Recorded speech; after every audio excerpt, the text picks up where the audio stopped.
Brijbhushan Sharan Singh BJP सांसद हैं। ब्रिजभूषण जी काफी विवाद में पड़े, अब पहलवान भी यहाँ से चले गए, उनका रैन बसेरा उजड़ गया है। अब आगे क्या इरादा है, मतलब क्या रास्ता देख रहा है?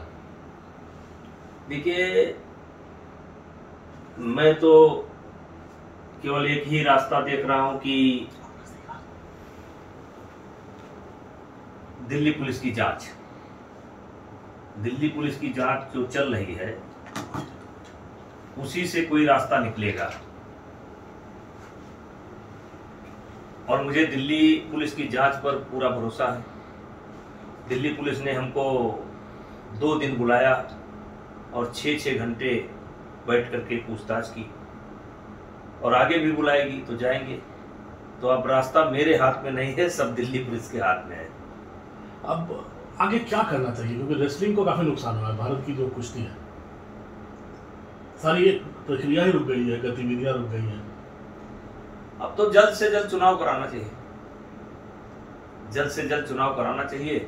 और बाकी जो बाहर टीम जानी है वो तो जो एडहॉक कमेटी बनी है वो कर रही है, लेकिन इससे जो टूर्नामेंट होने थे वो रुक गए। अब टूर्नामेंट ना होने के कारण टीम तो चली जाएगी, लेकिन जो बच्चों को सर्टिफिकेट मिलते थे, स्टेट चैंपियनशिप के जिले का सर्टिफिकेट मिलता था, फिर स्टेट का सर्टिफिकेट मिलता था, फिर नेशनल का सर्टिफिकेट मिलता था, जो कहीं ना कहीं एडमिशन में, नौकरी में काम आता है, वो सारी चीज़ें रुक गई हैं। पहले आप पे आरोप लगा कि आप मोलेस्टेशन के चार्जेस लगाए, फिर पॉश के चार्जेस लगाए, फिर आप दुर्व्यवहार के चार्जेस लगे, तो चार्जेस लगातार बदलते जा रहे हैं। ब्रिजभूषण जी, क्या कहना है आपका? एकदम कहीं कोई इतने पहलवान, आपको 3 पहलवान बैठे। देखिए, जब शुरू में ये रेसलर आए थे तो इनकी डिमांड थी कि अध्यक्ष पद से मुझे हटना चाहिए।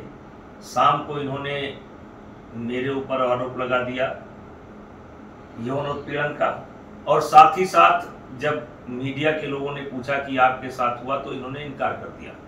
पहले बताया कि 9-10 लोगों के साथ हुआ है, लेकिन मेरे साथ नहीं हुआ है। फिर इनकी संख्या 100 हो गई और 100 से 1000 तक चली गई। और जब खेल मंत्रालय ने जो समिति बनाई थी और एक ओलंपिक के नेतृत्व में, उस समिति में 17 लड़कियां पेश की गई थी। 17 लड़कियों को बुलाया गया था, उसमें कोई नाबालिग लड़की नहीं थी।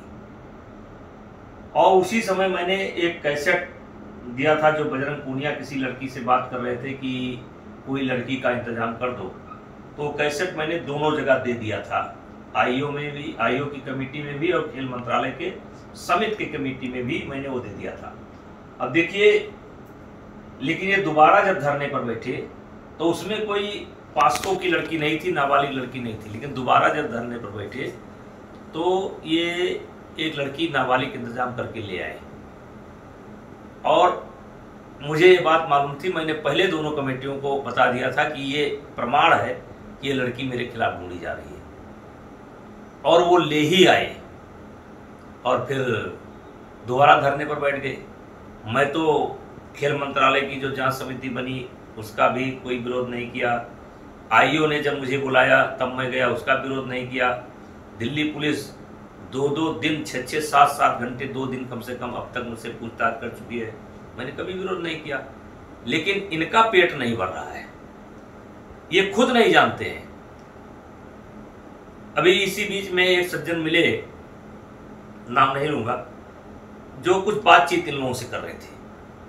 मैंने उनसे पूछा कि तो क्या परिणाम क्या निकला, तो उन्होंने कहा भाई ये लोग खुद नहीं जानते हैं कि मुझे क्या चाहिए, ये अपने हाथ में है ही नहीं है, ये दूसरे के हाथ में है।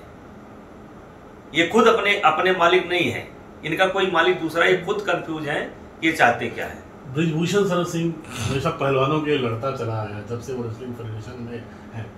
क्या ब्रिजभूषण शरण सिंह जी दोषी हैं इस मामले में? अरे कोई सवाल ही नहीं, कोई सवाल ही नहीं। मैंने पहले कह दिया था, कोई सवाल ही नहीं, कोई सवाल ही नहीं, कोई सवाल ही नहीं। मैंने पहले कह दिया था, हमने कहा था कि दास कबीर ने ओढ़ी चुनरिया, ज्यों की त्यों धय दीनी चुनरिया, झीनी रे झीनी। मैं फिर कहना चाहता हूँ आपसे यश भाई कि मेरे इस चुनरी पर एक भी दाग कोई नहीं लगा सकता है। क्यों नहीं लगा सकता है? कि मैं दूसरे को नहीं जानता हूँ, अपने आप को जानता हूँ, अपने चरित्र को जानता हूँ, अपने कार्य व्यवहार को जानता हूँ। न्यूज़ 18 से बात करने के लिए बहुत बहुत धन्यवाद ब्रिजवन भाई। आपको भी आप